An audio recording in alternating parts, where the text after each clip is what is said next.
doing this. We're doing this. We're doing this. We're doing the things. We're doing all the things. Okay. Hi, gorgeous. My name is Demetria. If you clicked on this video, that means you're a lingerie enthusiast like myself. Great taste. Come in the room. Sat here, wanted to just do a quick video talking about lingerie.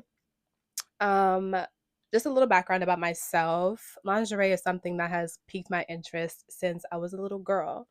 You know, just being in the department stores with my mom, seeing mannequins wearing different silhouettes and cuts and shapes, some are frilly, some are understated, all these intricate pieces that grown women would wear under their clothes always just spark curiosity. Why do you do it?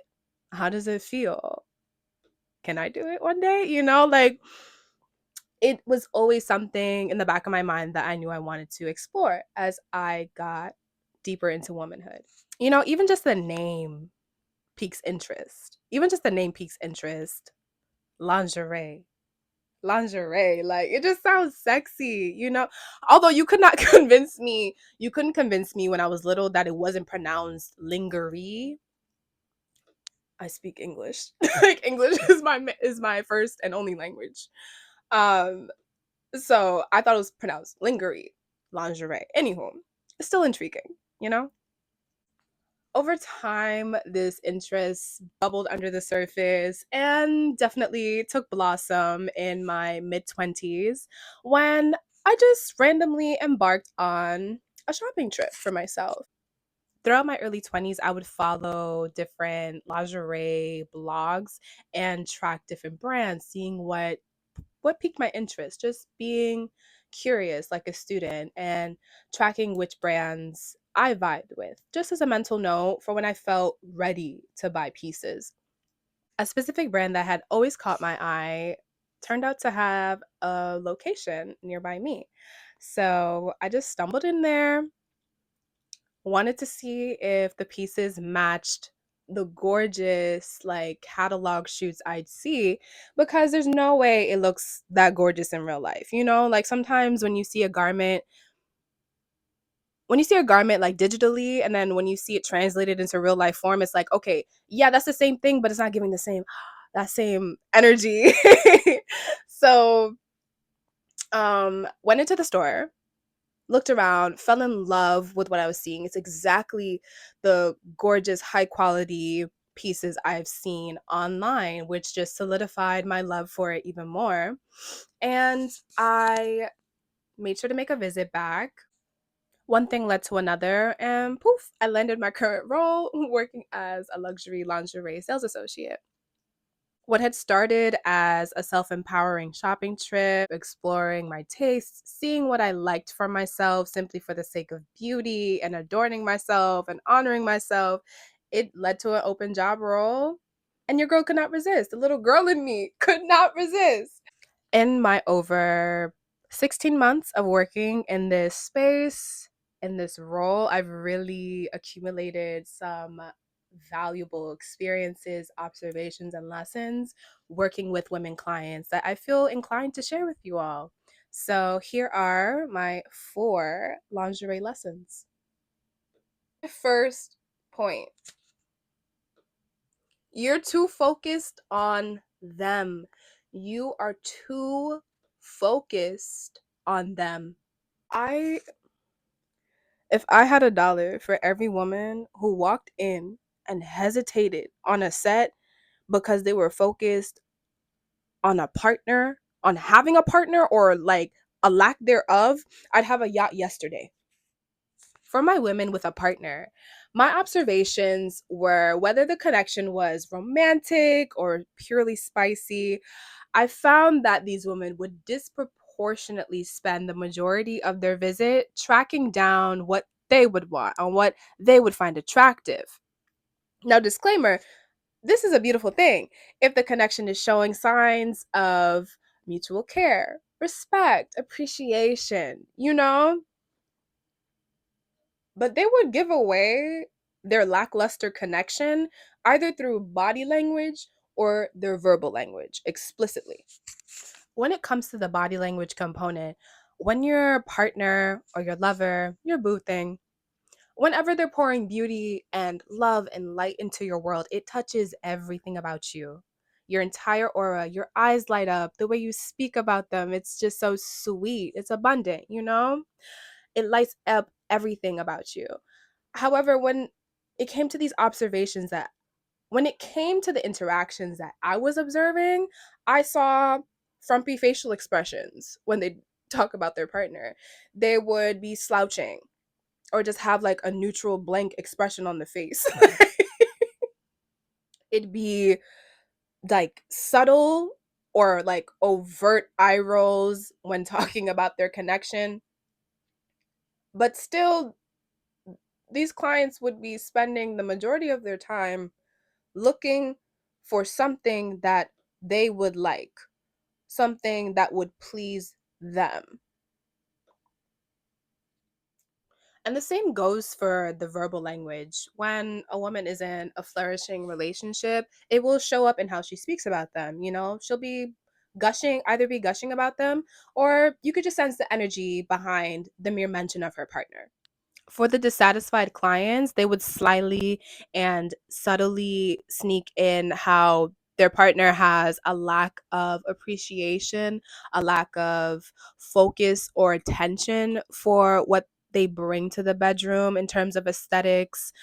I've I've observed instances where clients would be, admiring a set and be like, they hardly even notice when I put stuff like this on. That breaks my heart, darling. But despite this disappointing fact, their attention would still veer back to finding what their partner would like, what their partner would want. My second observation for women with partners is that they would either deprioritize or completely overlook their personal preferences in lingerie for the needs of their partner. There would be clear signs that their preferences were secondary to the shopping, and it would present so in a very unbalanced way. In my personal opinion, a healthy expression of putting your preferences secondary would be: a woman client loves lingerie. Her personal style is more so chemises, robes, baby dolls, but her partner loves the classic three-piece lingerie, like push-up bra, garter, thong, stockings, the works. And the two of them will have a clear a clear distinct agreement that this is their two personal tastes. However, the woman still indulges in her personal style, as she should, but makes room to explore aesthetics that are more aligned with her partner in effort to prioritize them and make them feel valued in their shared time together. She still leads her life and fully indulging and exploring. The woman still leads her personal life, indulging and exploring her personal tastes.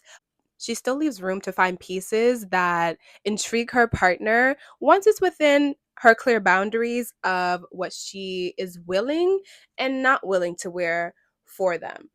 And even in the case of an inexperienced client who doesn't know what she likes out of a lack of personal exploration or experience, she'll own this fact, but then she'll cite a clear, open readiness, preferably enthusiastic readiness, to see what those preferences could be within the shopping trip and actively make note of those things while in pursuit of a piece, a set that is intended for her partner. But in this instance, there's still an active participation and an enthusiastic energy behind it. An unhealthy expression of putting your personal preference secondary for a partner would look like, again, the same case of a woman loving the robes and the baby dolls, but her partner loving the three-piece with a thong. And she hates thongs, but she wants to please them. And in this case, there's zero care and zero regard for what the woman finds to be comfortable and confident and sexy, and then just simply sways in imbalance to just please the partner. In this case, it just stifles the flow of authentic pleasure, And it also just neuters your self agency in the process. And we don't want that. It wasn't just women with a partner who was just too focused on them, it was also women who didn't have a partner, single women. A lot of single women would come in clearly excited, taking in the sights and the sounds and the scenes, look at a collection, clearly interested, eyes beaming at the sight of something beautiful.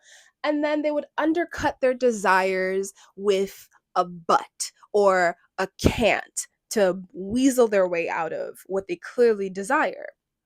But I'm single, but no one's gonna see this. But I'm not intimate or sleeping with someone right now. Or it look like I can't because I don't have someone to wear this for right now. I can't because I don't have a partner. I can't because I just got out of a long-term relationship or marriage. I can't, but. How interesting it was for me to see that even in the absence of a partner, lots of single women were still focused on them just as much as women with a partner. In either case of women having or not having a partner, the focus would still drift back to a secondary party, whether or not they existed.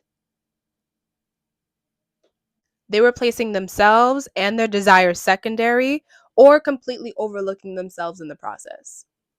If you're too focused on them, you'll start to overlook you. And true pleasure is about embodiment. It starts within. Pleasure is not a performance. Don't cheat yourself. I highlight this not out of a sense of judgment, but out of genuine concern for the women who are bypassing the most crucial foundational aspect of life, and it's you. What about you? What about what you like, what you desire, what makes you feel beautiful, alive, confident, sexy, sensually embodied? Aren't you worth it? Now for lesson number 2. The second thing, the second thing I learned is that a lot of women do not know how to slow down and be sensual. It's no secret that we live in a capitalistic world. People are hustling, people are grinding, people are doing what they got to do to make their lives work for them. And that's a given. Anywhere you are in the world, this is pretty much the order of the day. Rushing is the order of the day. Getting from don't move. I moved my foot. People are hustling, people are grinding, people are stacking responsibilities just to make ends meet and to make their goals pop. It's a given. The thing is that this rush culture, directly impacts our inner lives. Our personal moments where there's no audience, it's just us and no one is watching. Still, as women, we have to assume our self agency and assert a standard where we take the time to explore what feels good. We still have to live a good life, to create moments and activities that bring an authentic sense of pleasure to us first.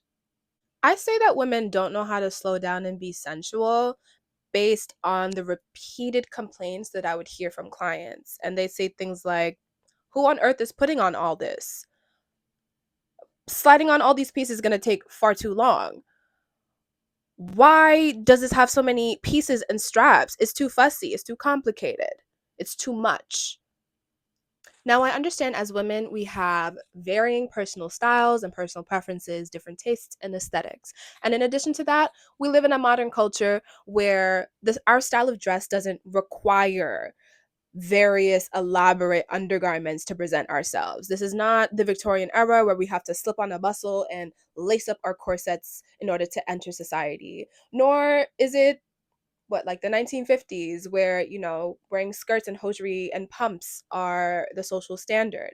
We now get to make a choice as to how little or how much we want to wear before we set foot and enter the world.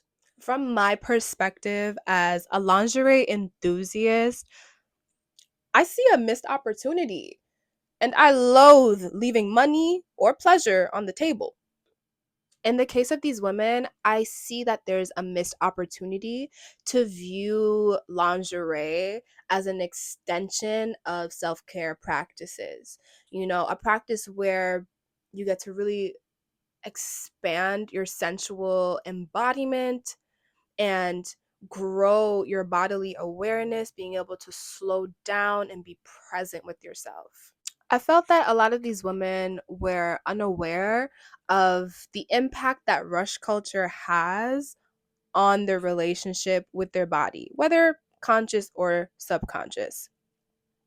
I feel as though I felt that these women were unaware, whether consciously or subconsciously, of how deeply impacted their own relationship with their bodies are by rush culture.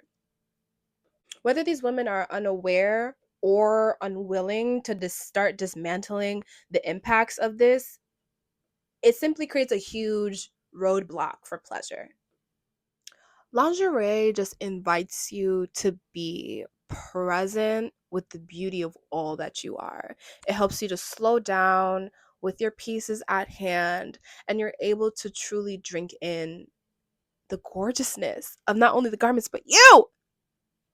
And whether that looks more comfort forward, like a robe or a bodysuit, a chemise that you can easily slip in and out of, or if it looks more glamorous and fashion forward, like a strappy three-piece set, bra, garters, thong, stockings, all the bells and whistles.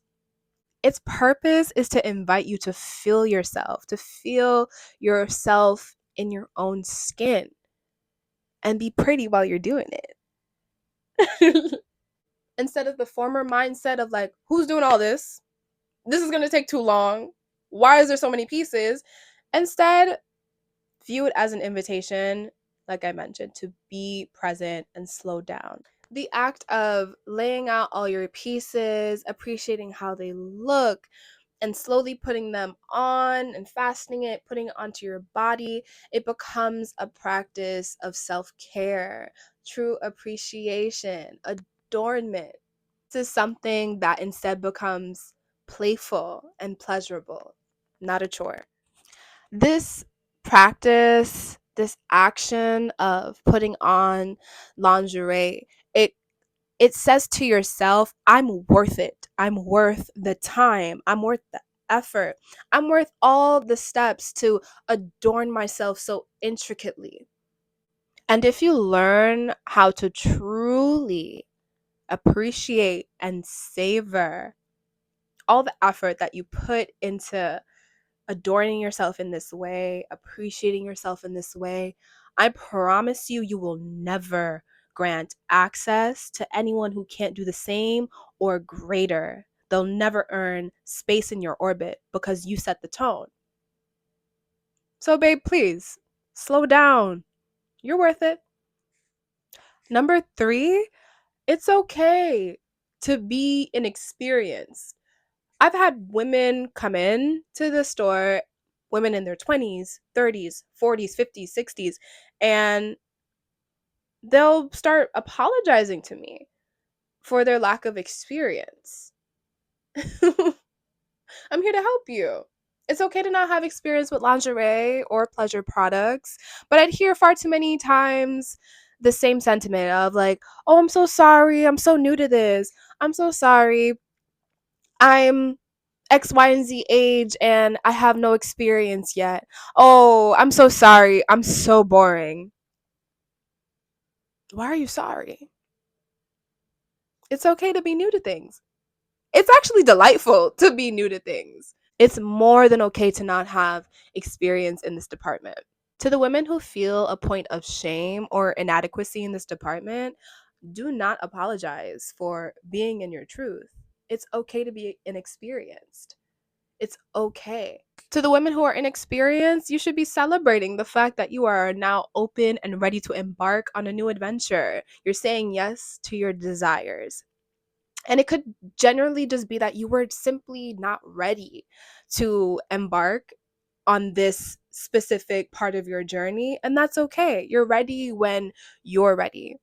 And it could also be the fact that you have had mental blocks towards this world because of social and familial programming. It could be even like your religious background just projecting stigma onto garments like these. There's so much that gets impressed on our minds that can create blockages towards what it is that we truly want. And it's okay. We're human. But the real win is that you took the first step. Hooray. Whatever the block is, identify it, burn it, and open up to your desires. Now, as an American woman, I can only speak to my upbringing here in this country, but this is a very hypersexualized place, a very hypersexualized country. And also sex is used to sell everything from cars to cookies to clothes to cologne. Like, it's everywhere. And even with it being everywhere all the time, it's still shamed and discouraged. Like, the pursuit of, what's the word I'm looking for?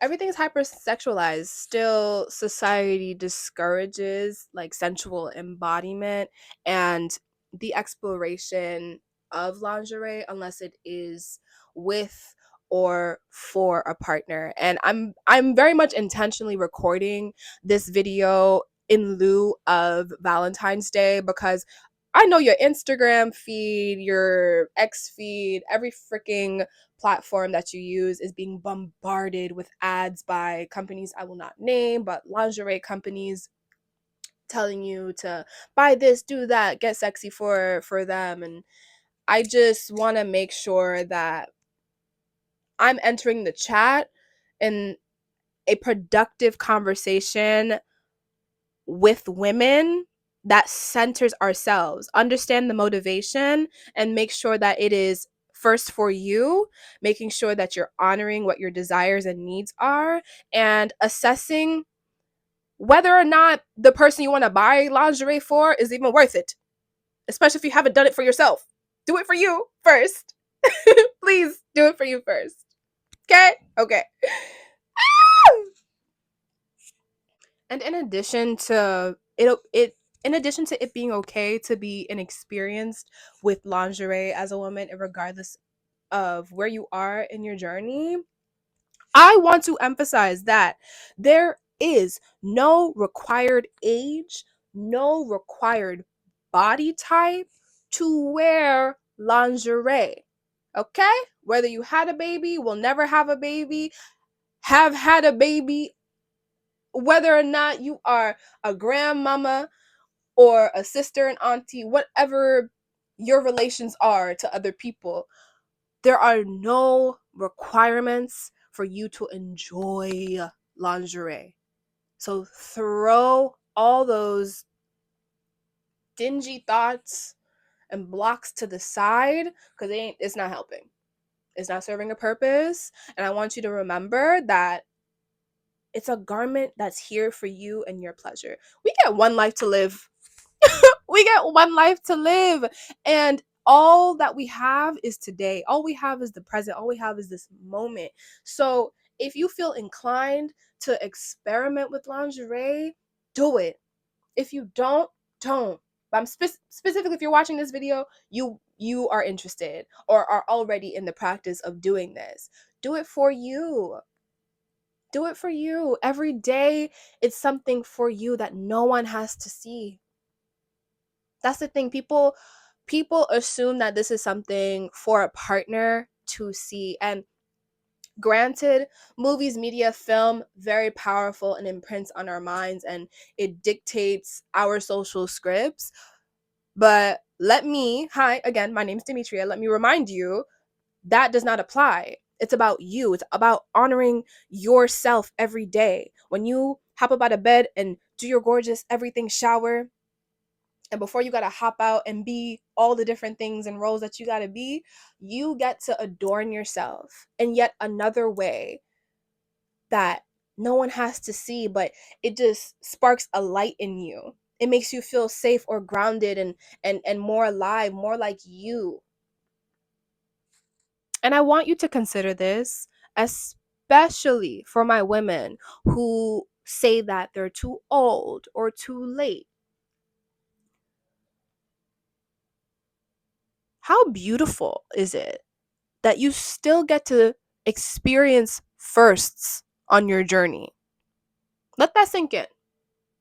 While you're preoccupied of thinking, I'm too old, I'm too late to start exploring, whatever that means, how beautiful is it that you get to still experience firsts on your journey?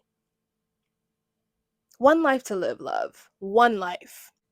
You're not desensitized. You're not numb from trying it all and seeking for the next high. You still get to have firsts. Like, what's greater than the splendor of being a newbie? Rose colored glasses and all. It's just so delicious and beautiful.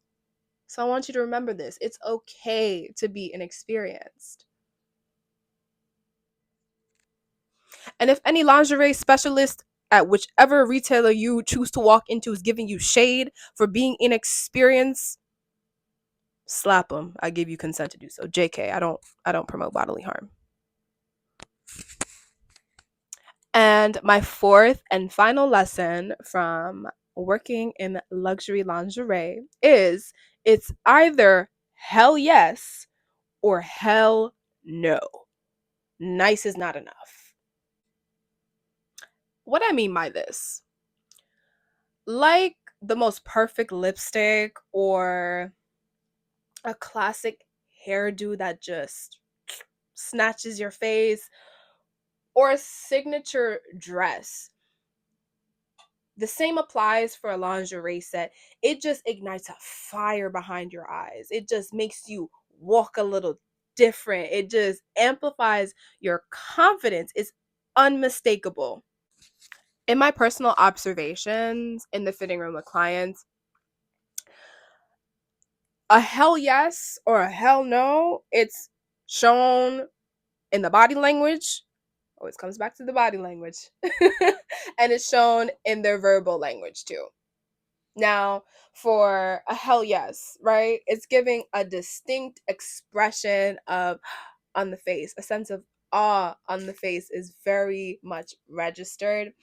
Like, they'll be playing with their hair, looking at their reflection, like leaning into the sight of themselves in the mirror through the body language. Like shuffling through different poses. Like if you ever see like a little girl playing dress up and she's in the mirror, you're just like, my dress up girlies, you already know. Like, you just see that same kind of engagement with yourself in the mirror. That's what I've observed. And it's just like seeing a client play dress up all over again. It's so perfect because that's exactly what you're doing. It's exactly what you're doing. And it's beautiful. You're just playing dress up. This is what I would classify as a hell yes. Those signs.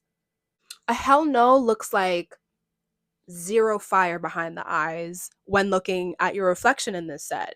It looks like a neutral facial expression, like head tilt, shrugging, pouting. My least favorite when they say, it's nice. I out the fit. Nice. It's meh, uninteresting, vague. It straddles in the middle. It straddles in between, ruffling no feathers, giving zero impact. And no, we don't want that. That's like the antithesis of what a good lingerie set is supposed to do. If you try on a lingerie set and it doesn't make you jolt at the sight of your reflection, get it out of the fitting room, get it out of the consideration pile. It's a hell no. Period. At that point, I'm banning the set from the fitting room. Banned. It's not good enough. It's not good enough. Okay? This applies to your lingerie shopping. This applies to your career, to your dating, to hunting for your next fabulous apartment. Nice isn't enough. Enough isn't enough. It's either hell yes or hell no. Okay? The right lingerie set for you will trigger a spark that is unmistakable and irresistible. It's clear, it's distinct, and it's sharp. I love that this principle in lingerie mirrors in all facets of life. You know, there's instances where you just you have to have that self-knowledge, that self-assurance to make those personal decisions in alignment with your truth. And if this is something that you delightfully choose to do, as myself, I do. I love lingerie. Make sure it's for you. Make sure it's something that brings you pleasure. Make sure it's something that delights your spirit and amplifies the energy of confidence in you first. Make sure you appreciate it before anybody else does. Okay? If you have any questions or things you'd like to see more from this channel based on this video, I'd be more than happy to delve even deeper into other observations I've had, but I really just wanted to start with these four. But yeah, thank you so much for taking the time to watch this. If you watched this before Valentine's Day, I wish you love every day. I wish you a sense of belonging, romance, sweetness, and love every single day that you wake up and engage with this world. And yeah, I think that's pretty much what I want to say, right? Right, me? I'll see you next time.